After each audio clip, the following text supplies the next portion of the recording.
So I'll start this video off with a wrist check. This is my Sugis chronograph. It's a homage watch, pretty nice. Mechanical, all mechanical chronograph. ST1901. Pretty cool little watch for cheap. So here's the watch of the subject. This watch I bought on eBay. It's just a cheap little German-made watch. It won't take a wind. You know, it looks pretty good on the outside. Get this case back off here.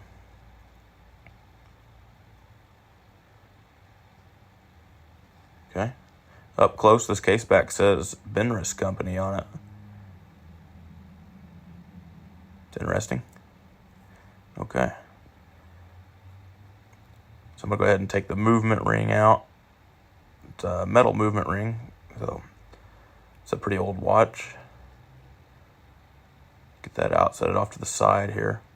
Blow some air on the balance and see if it's moving. It seems to be moving pretty good. So it doesn't look broken or bent. So now I'm going to try to get this movement out of here. The first thing I need to do is get the crown and stem out.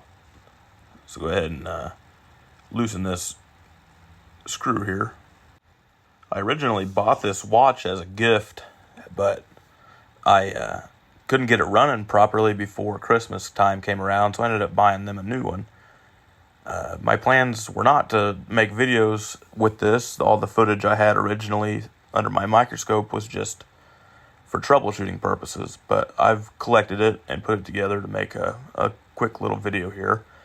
Hopefully it'll be 3 parts. This will be part 1. So I'm going to go ahead and get this crown back in here and align these hands so I can get the hands off. Basically just want to have the hands perfectly aligned. You use a piece of plastic over them so your little pry bar things won't scratch the dial when you pull the hands off. You just use the plastic, put these pry bars under the hands, pull them up. It's actually bent one of these hands here. So the way I'm going to fix that is just put it flat down here with the bent side down. Use the back side of my tweezers. Just push it straight. And that's pretty good. Here next I'm going to be taking these dial peg screws down. So I don't take these all the way out. I just loosen them up enough to take tension off the dial feet. Then once you have the dial feet loose, you can just slightly pull pressure against the dial and it'll come off. Now that I got that loose, the dial will come right off. Set the movement down, pick the dial up.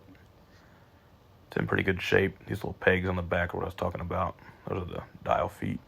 Those screws in the movement hold tension on those to hold the dial in place. So now we got this off of here. We can start pulling the pieces off that are free floating.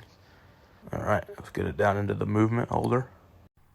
This thing's pretty dirty. You check out up close here. See, I don't know what's in it, but or where or how it got all this dirt in here. See the springs. It's like leaves and hair.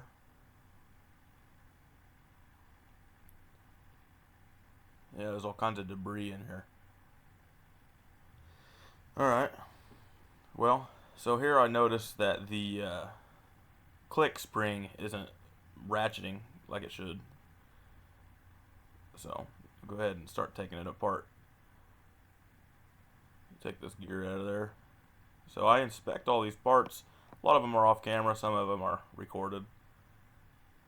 Didn't see any damage with that one. I'll go ahead and take the screws out of this main bridge here.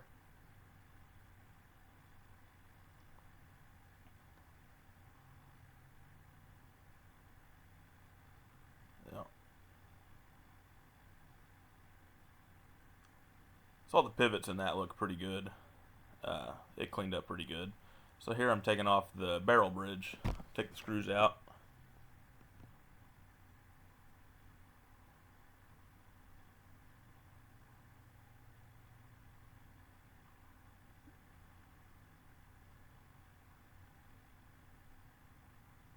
Starting to notice that spring might be missing. We'll take it apart later and see.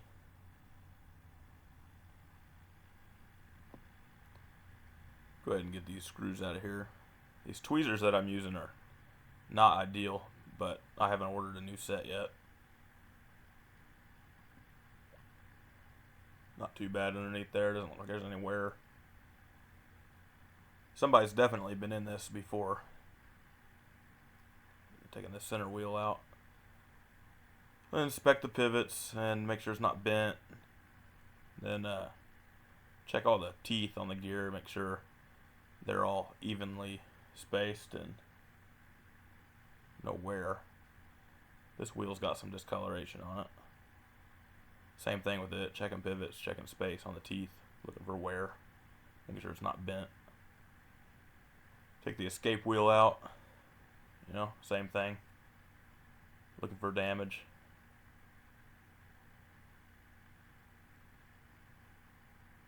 That one looks pretty good. It does have a little bit of wear on the gears. Second, the keyless works out. I guess that's what that's called. You know, it looks okay. I've never seen any of those that are really worn down. Taking this other, I guess it would be a bridge. It's only got one screw, but you know. So here I'm prying on it. You can see there's little divots or indentions that you can get your screwdriver under to pop those up. Grab it and check it out. Okay, so here's what I'm saying about these tweezers. The barrel bridge is kind of stuck in there. This thing's grimy. These tweezers are good at not scratching stuff. Here we go, taking the cannon pinion out. Looks good. A piece of hair on it. These screws here are tiny and really bad quality screws, to be honest.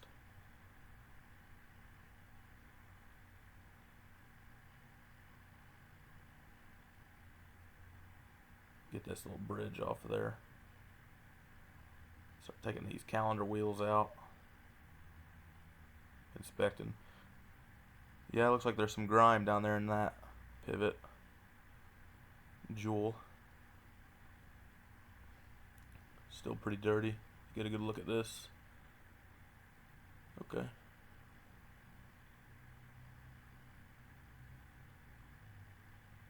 Not the highest quality watch by any means. Get this lever out of here. You get some new tweezers. Alright, so I like to, just like everybody else, put some pressure on the back of these springs when I take them out. Use 2 pair of tweezers, because these things go flying, and I've lost them a bunch. And you don't want to be crawling around on the ground looking for that thing. Get the lever out.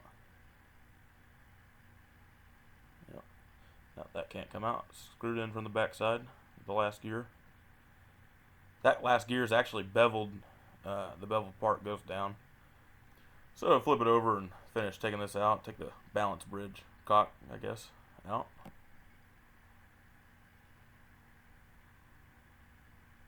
Same thing. Get a little divot you can pry your screwdriver in there. Pull it up. You want to be careful with this one. This you don't want to drop it. I like to just move them over to the side. Here, I'll show you in a second. Just like that. Then you get your tweezers underneath there and grab the whole balance so you aren't moving the spring a whole lot. I've bent one of these before and it's not fun trying to fix. So to get this last wheel out, I'm going to have to take the pallet fork bridge out. Go ahead and get these screws.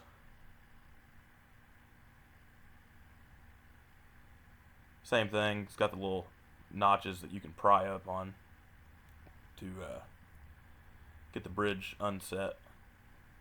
This watch is pretty gunky. Everything's stuck together. Nothing wants to come apart. Now this is part 1 here. There'll be several other parts coming up. We'll check this pallet fork out. Get that last wheel off of there. Inspect it. Looking for the same thing. Up close shots of the barrel here.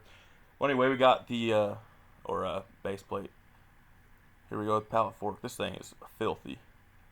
And actually, after I cleaned it, I set everything into one dip, and or set this into one dip while I cleaned everything else. And this thing gets filthy. Let this sit. It's still filthy. I cleaned it up a little bit more. I actually took it back apart off camera and re-cleaned everything. That we have an issue. It doesn't show in this part of the video.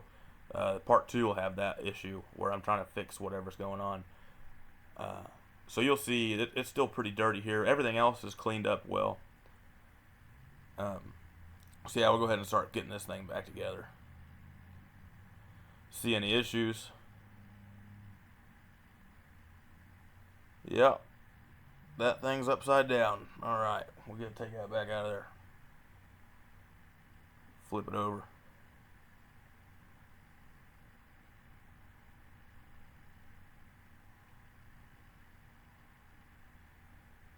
Alright, you got to line these between those two posts there. It's got to sit in there.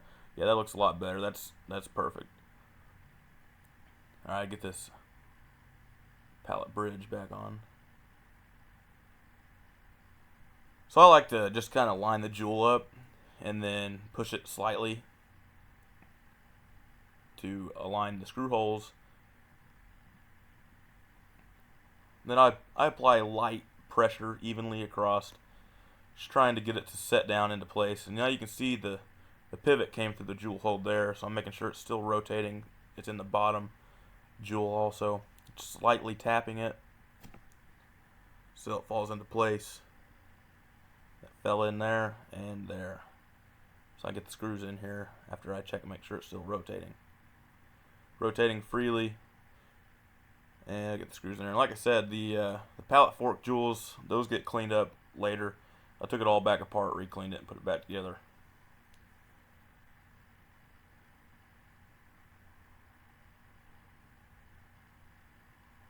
Get a little bit of oil, 90-10 in here.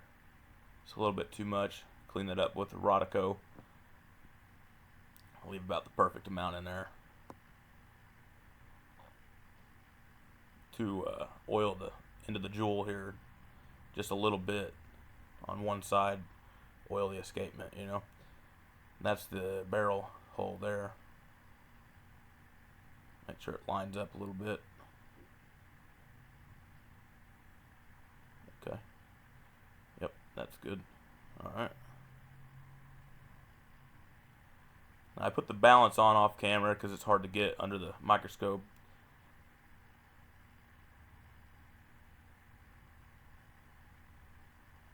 Got the screw in there. So now this is I assume a bridge. It could be a cock, I guess. I just only got one screw, so I don't know. If you see any issue again, same thing as last time. I put this on there upside down. So, you know, beginner. Alright, let's see. You're going to line that pivot up with that jewel hole. Slightly tap it, get the screw holes lined up, and then tap it into place. Make sure it still moves, put the screw in.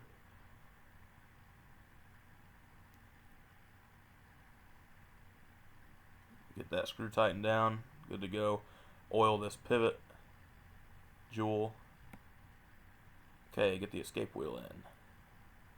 This one falls into place. You can see when it falls down in there. Yep, right there. Alright. Actually, I had the wrong wheel there at first. I had to grab the other one. Get that one down in there, and I'll get the center wheel. I believe this one's the seconds wheel, actually. It runs the seconds hand on the other side of the watch. So I just set it down in there and slide it down in.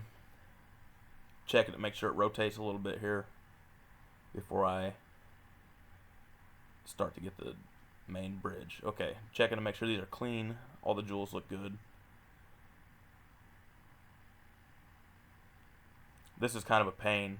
Took me several tries to get this on here. Like I said, I try to line the center wheel pivot up with the jewel, and then I move the screw holes into alignment. And then once I get those kind of aligned, I will use an oiler to push the others into place with very light pressure so I don't break anything. just like that there. And then tap it, and you can see all 3 pivots are in their jewels. Okay. Get these screws down in here. Don't tighten them yet. I don't know if I show it, but yeah, I didn't show it. Before I tighten those, I check to make sure everything's still moving pretty good. Go ahead and get these jewels oiled. You just want a little bit, just basically as little as you can get in there. I usually over oil. I have a tendency to do that. So oil this pivot on the barrel. Get this barrel bridge back on there. I'm gonna have to order a click spring for this. I show here in a minute. I take it apart to find that the click spring is missing. But I need to fix the issue that I'm having with the watch. That won't be in this part. You'll have to wait until part 2 to see that. Get the barrel bridge screws in. That barrel says West Germany on it. Pretty cool. Old watch. Blow some air on there. It starts running. I did put a little bit of wind into it after this. That was just air moving the balance. So I can't remember the name of this wheel, but it's the second wheel after the ratchet wheel. I'll have to look that up. I can't ever remember the name of the parts, just where they go. I hate lining this square up here, but this one fell right into place, so that's good.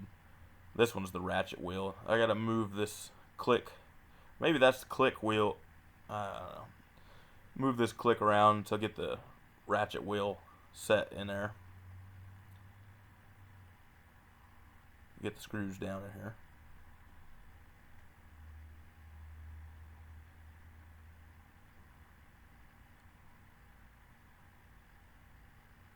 Alright, tighten those up. A lot of this was recorded before I decided I wanted to make videos.